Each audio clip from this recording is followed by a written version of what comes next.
பொதுவா திதிகள்னு பார்த்தா, ஒவ்வொரு திதிக்கும் ஒவ்வொரு சிறப்பு. இல்லையா? சதுர்த்தின்னு பார்த்தோம்னா, பிள்ளையார் சங்கடஹர சதுர்த்தின்னு சொல்றோம். ஷஷ்டின்னு பார்த்தோம்னா, ஸ்கந்த சஷ்டி. இந்த மாதிரி ஒவ்வொரு திதிக்கும் ஒவ்வொரு சிறப்பு இருக்கு.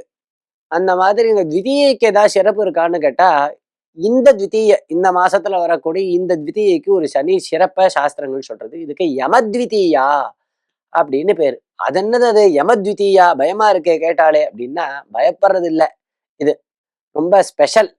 என்னது அப்படின்னா, ஸ்நேக பகினீ ஹஸ்தாத் போக்தவ்யம் புஷ்டிவர்தனம் தானானிச்ச பிரதேயாரி பகினீப்யோ விசேஷதா அப்படின்னு இன்றைய தினம் இந்த பெண்மணியானவள் தன்னுடைய சகோதரர்களை தன் வீட்டிற்கு அழைத்து அவர்களுக்கு போஜனம் செய்து வைக்க வேண்டும். இந்த சகோதரர்கள் தங்களுடைய சகோதரிக்கு அவ வீட்டுக்கு போய் கிஃப்ட்ஸ் கொடுக்க வேண்டும், பரிசளிக்க வேண்டும். அப்படி சாஸ்திரம் சொல்றது. நமது தங்கை அல்லது அக்கா கல்யாணம் பண்ணிட்டு அவ ஆத்துல போய் புக்காத்துல இருப்பா.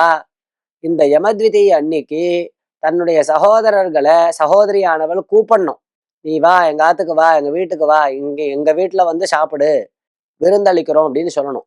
இவனும் பரிசெல்லாம் எடுத்துட்டு போய் சகோதரிக்கு கொண்டு போய் கொடுக்கணும் அப்படின்னு சாஸ்திரம் சொல்றது. இந்த யமத்விதியினுடைய சிறப்பே அதான். இப்படி பண்ணினானா? யார் பண்ணினான்னா யமதர்மராஜா பண்ணினார். யமதர்மராஜா அவனுடைய சகோதரி யாரு? யமுனா தேவி. யமுனை வந்து யமதர்மராஜனை தன்னுடைய வீட்டுக்கு கூப்பிட்டாலாம். அவன் வந்து யமதர்மராஜா நிறைய பரிசெல்லாம் எடுத்துட்டு போய் கிஃப்ட் எல்லாம் எடுத்துட்டு போய் தன்னுடைய சகோதரிக்கு கொடுத்து சந்தோஷமா சகோதரியும் சகோதரனும் இருந்துட்டு அப்படி சாப்பிட்டா.